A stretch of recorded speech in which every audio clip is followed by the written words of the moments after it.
How do you find the will to fight back against a world that wants to keep you sedated, average, and stuck in place? Join us for the tools and strategies you need to create a life of abundance, discipline, and high achievement. This is the Tactical Empire with Jeff Smith.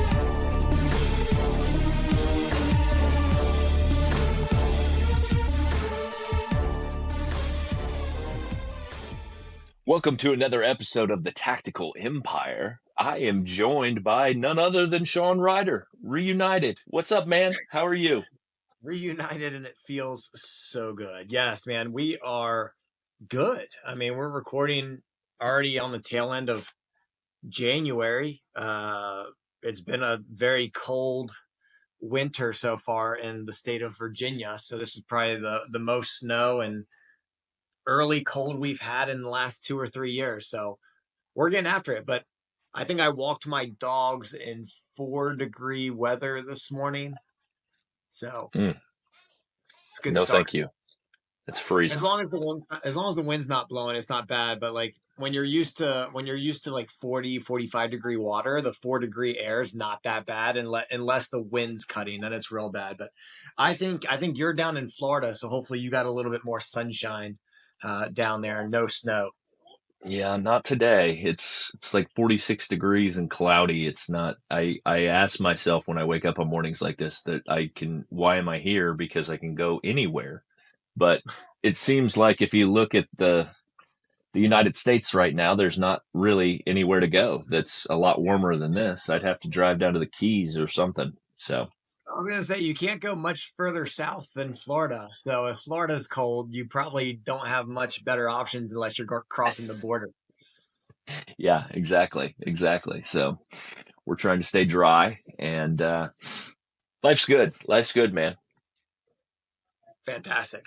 Well, look, I'm actually pretty jacked up for some of the guys in the group. It seems like not just my wife, but other spouses in the group are making decisions to leave jobs. So I want to set some time aside on this episode and the next episode to talk about the two big things that people are concerned about and worry about and have questions about when they have a spouse leave their job, outside of if they're losing a source of income.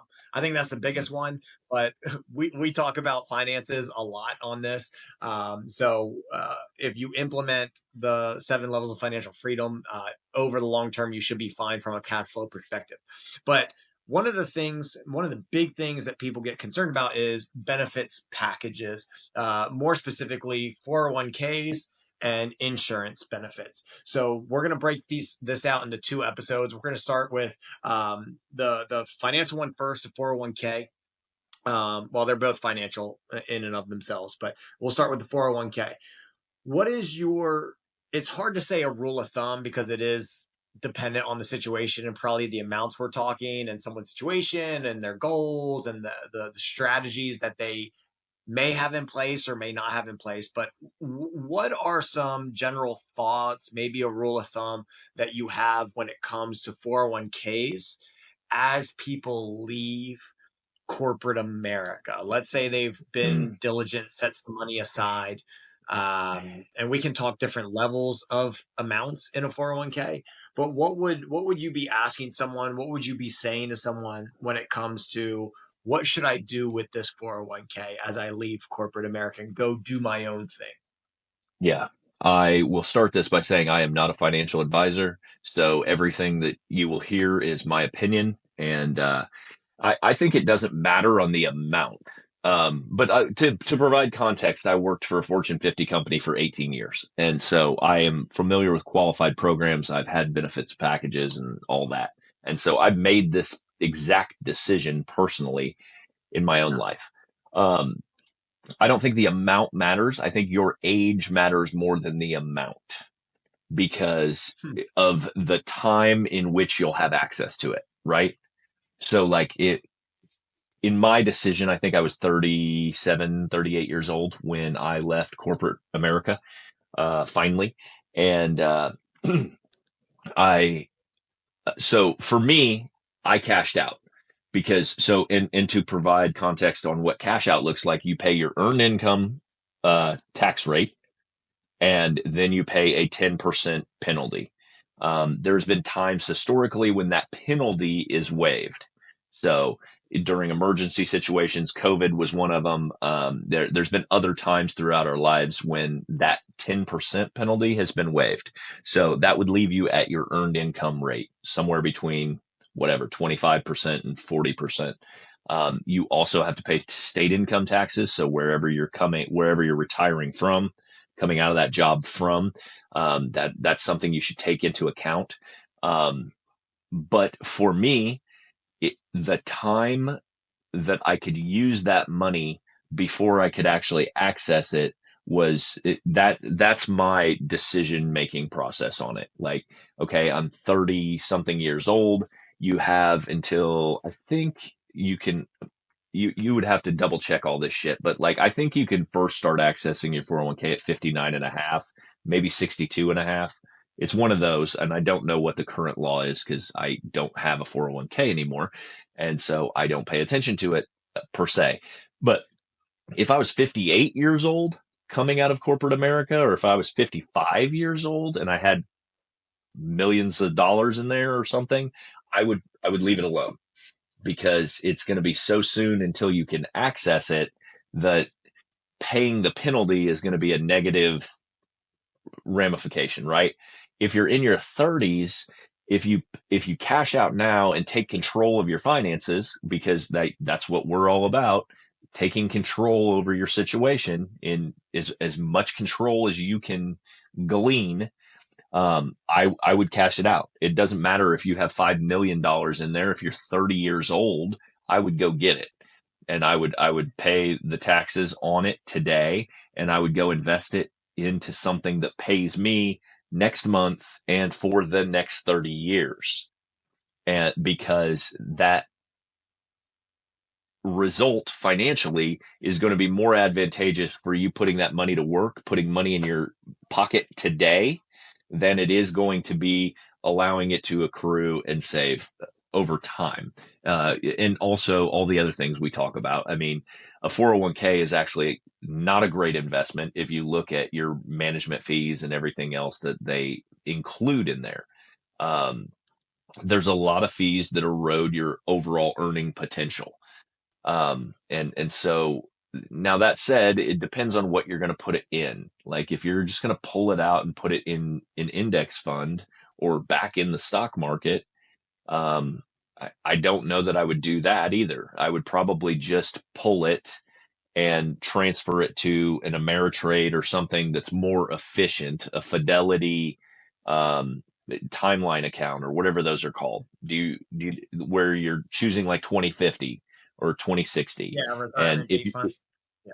yeah, if you're just going to leave it in the market, I would pull it and take control of it. I would no longer let your company manage it, because you have even less control if you leave it behind that wall. But when you exit your company, you have a period of time to choose that, and that money can get moved that period of time into another financial institution that you have more say over. And so I would recommend doing that. But like I said, I mean, depending on your age and what you're looking to do, like if you're running a business or if you're investing into active investments like we do with real estate and businesses and things like that, your ROI is generally much higher with having control over that money and putting it to work today. You could also move it into like a self-directed IRA, which people do quite frequently as well, which you can buy real estate out of and you can buy businesses out of and things like that. There's just more rules and rigor behind it.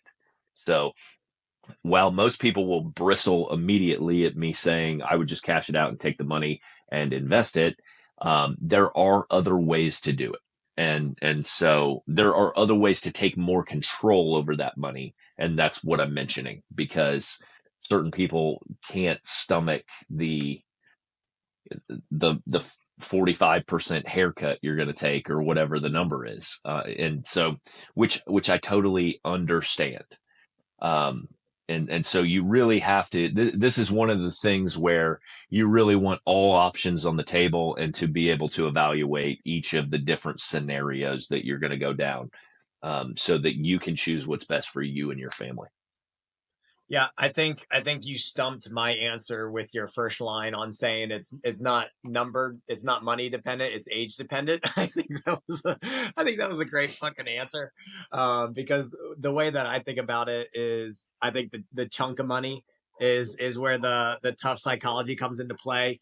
I will also only speak to my personal situation and current situation is during the COVID lockdowns, I chose to liquidate a Roth IRA. So that was post tax dollars. So I did not get penalized on taxes. I paid tax on the gains within that account, yes, but it was not the amount that you would think with a pre-tax account. And then they did waive the 10% Yep. penalty before 59 and a half. So I got out of that scot free. So I was excited about that.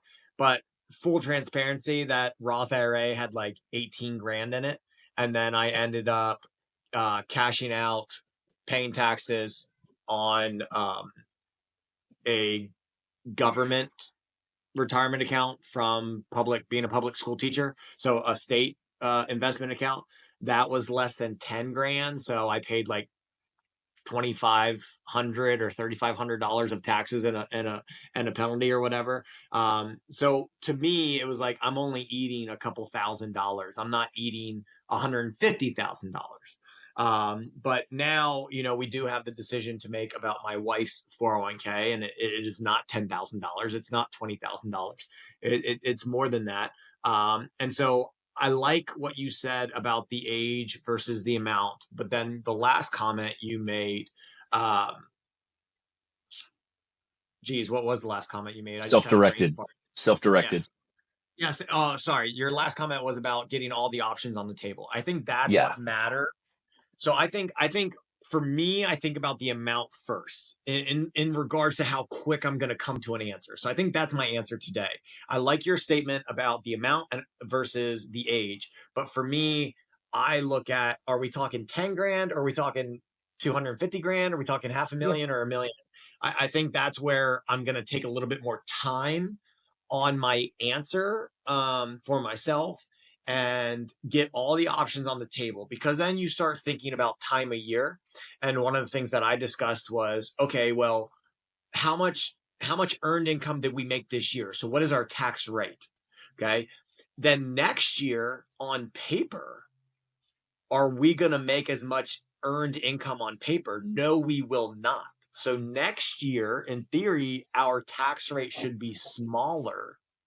Mm-hmm. How do we feel about the potential? No one controls the stock market, but at this time in January of 2025, do we feel more confident in the direction of the economy? Could be wrong, but I feel fairly optimistic. So do we want to have a potential earning of 10, 15, 20% this year while we make less earned income on paper? And then at that point, at the end of this coming year, early next year, do we want to strategically remove a certain amount of money to do the investments that we're doing? We don't necessarily inherently need the money today to make the Mm-hmm. investments. We have other sources of capital, but if we pulled it all at once, then we could streamline and accelerate those investments and that plan. So that's part of the conversation. That's part of the struggle. There's no right or wrong answer. There's just, how quickly do we want to move, and do we trust the next 12 months that money's not going to go down in value anyways? Because if it did go down in value, that may change our answer. So those are my thoughts on it. Not going to tell anyone else really what to do, but I think the amount will dictate how quick I come to a conclusion, but I also don't want to take 6 months to make a decision, right? So Yeah. as I say those things, how would you respond to me on those comments? Well, I mean, I think for everybody that goes through, like, let's get all the game pieces on the table and see what they look like, and then see what the 10-year ROI is on that. I think what everyone really needs to think about is like, what is the next play? Because for me, let's just hypothetically say that Jeff, me, has $500,000 in a 401k right now, right? And I leave my job. So just for simple math, we'll say we're going to cut it completely in half when I leave. Okay. So I'm going to pull it, pay the taxes. So I'm looking at 250, right? 250 would give you about a million to a million and a half in leverage if you wanted to invest it in something. Or maybe I have a business that I am stepping into because I've decided to leave my job to buy myself a job, and I'm an operator of a business now. And maybe I've taken on $250,000 worth of debt there, and we're using like an SBA loan or something like that, right? Now, could I take? Is there enough money coming from that 401k, regardless of the penalties, to zero out the debt at the new business that I've got? Because now that's a cash flow tool for me. So, like, if I flip that on its head and now I'm not paying $5,000 of debt service at that business, that gives me an extra 3,500 bucks I could bring home and leave 1,500 in the bank, right? So the net on that year one is 40 some $1,000. And now I have a business that has no debt, which is an asset that's growing in value as well. Because eventually we'll sell that asset, but also the cash flow of a net $40,000 take home instantly is it does a couple things for you personally. So it makes the transition easier. It gives you more stability at home. It also gives your asset a free and clear like bill of goods. There's no more debt anymore on that business.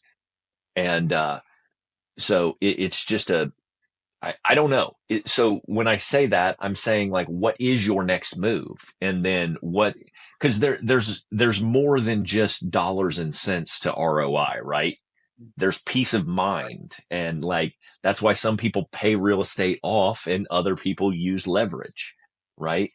And so, like, Yeah. if I had a cash flowing business or a service based business that I could zero the debt on, or like better yet, zero the debt and have a little bit of money for marketing, like now I'm taking home that 3,500 extra beyond what I was already paying myself. But like now we've got a little bit of gasoline to pour on the marketing engine to grow that potential business, of which I am now 100% focused on because I'm not doing my other thing. Like the calculating that ROI over a 20-year period is next to impossible. Yep. And but I can tell you all day and twice on Sunday I would take that bet, because right now I'm choosing to like go chips in on me, right? Like at that point in time. And so Yeah. what that extrapolates itself to over a 20-year period is like, who knows, eight Wow. figures, mid eight figures, something like that. It's not an apples for apples comparison. So not to confuse the situation tremendously, but like that's just an example I think of in my head. Like, what are you going to do with it? Well, yeah, it goes to what we actually teach the men in the inner circle is like a lot of people in traditional personal finance only look at ROI, return on investment. What is that what is that average percentage I'm going to get back next year? And so again, without being a math wizard, let's say you have a 500,000 in the stock market that is averaging 11%. The rule of 72 is you take your average rate of return, divide it into 72, and that's how long it's going to take to double your money. So 72 divided by 11 is 6.5 years. In 6.5 years, your 500,000 might be $1 million. Now, you know how I feel about averages. Average returns are not real returns. Okay. So let me say that on the podcast. Average returns are not real returns. The math doesn't cut out when you use average returns. But let's say your 500,000 is going to take 6.5 years to double to $1 million. If we use Jeff's example and you take the 500,000 out and you have the worst tax rate in the country and you get penalized and you only have $250,000 left, $250,000 could get you in the next few months 1.25 million or more of real estate, depending on how you're leveraging Mm-hmm, it. So you're mm-hmm, taking a $500,000 asset, cutting it down to $250,000, and then buying over $1 million worth of real estate minimum. Now, people are going to say, okay, you use leverage, so you have debt against that. Cool. But if my real estate appreciates at 6% a year, what is 6% of $1.25 million? That is 75 grand a year. So 75 grand a year in year one on a 6% appreciation, like, well, that's phantom equity. Well, what do you think 11% returns inside a 401k is? It's phantom returns. It's not paying you, right? And so when we only look at ROI, and this is the same argument about the stock market versus high early cash value life insurance. They're like, well, your life insurance is getting 6.1% internally, and I can get 8 to 11%. I'm like, yeah, but you're looking at pre-tax dollars. I'm looking at post-tax dollars. I also have a big death benefit associated with it, and I'm leveraging it to buy real estate. So, and the real estate, again, ideally has cash flow. So you're getting paid every month for the next 25 plus years while your other money's sitting there. So, as we talk this out, it would make sense to pull your money from a 401k, or again, I'm talking to me directly, pull money from a 401k and put that money to work. It's going to buy you a lot more number on. And what is a 401k? It's just a net worth. Now you cannot buy groceries with it. So at the end of the day, your 401k is just a number on your net worth. If you use it to buy real estate, the value of the real estate is just a number on your net worth. But I want the cash flow to pay me monthly. I think that's the big argument on what you can do with it. I do like how you brought in for the business owners out there, like clearing out business debt. If you have a substantial amount of credit card debt, whether that's personal or business, your credit cards are 20, 21%. That's an instant return on your money. Yeah, that money, poof, it's gone, but that gets an instant return on your money. Whereas again, money inside of a 401k is just a number on a sheet of paper that you can't dictate and don't control. Well, I mean, I didn't even say what I would do with it, because you would roll it into a life insurance policy first, then you would clear out that debt. And then you're earning 6% on it, and you bought yourself, like, if you put $250,000 into a high early cash value, you're probably going to buy $3, $4, $5 million worth of death benefit right there, day one. And then if you deploy that capital to do these things we're talking about, you're still getting 6% on your money. You've bought your family a huge ass death benefit. I would take it all day and twice on Sundays. I did, and I put it to work, and it's benefited me and my family today. And you're not even talking about inflation either. So everybody that's 65, would they prefer to have $1 million today at 65, or do they want $1 million from 1990? Where do you think their money goes further? Right. So like if you get $250,000 today or $500,000 in 30 years, that 250 is probably worth more money today than that 500 will be in 30 fucking years. So like there's so many nuances to this conversation, and it's hyper emotional, and it's very specific to the people doing it. That's why I'm like throwing everything out there, because I want you to think through all these different things. And then there's no wrong fucking answer. You've been a great saver is what I would tell those people. And the cool thing about having that skill of being a great saver is that you have a lot of options. And so, and there's no real wrong answer, whichever one makes you sleep at night. Yeah, we try not to have a blanket end all be all answer for everyone. So if you're struggling with this in and of itself, reach out to Jeff and I. This is where we love to see the context of your life and the situation. And our job is to just throw scenarios at you if you did X and Y with the money. But ultimately, it's your decision. It's your money. And you got to be comfortable with the decisions that you make. So, Jeff, I appreciate your insight on this topic. I'm sure it will be brought up again, maybe in the near future. So why don't you send the people out? Guys, like and subscribe to our YouTube channel. We would appreciate that. It helps us greatly. We've been producing ass loads of content for 3 years, and we want some more listeners. Send this episode to anybody you think it might be helpful to, and also hit us up on Instagram if you have any questions. We DM over there all the time. And join our free Facebook community in the Tactical Empire community, and let us know if you have any questions. It is a really great time to get things moving on your life, and you've still got 11 months out of the year. I can't believe how much this first month has flown by. But we are in a great time for making money. So let us know if we can help you.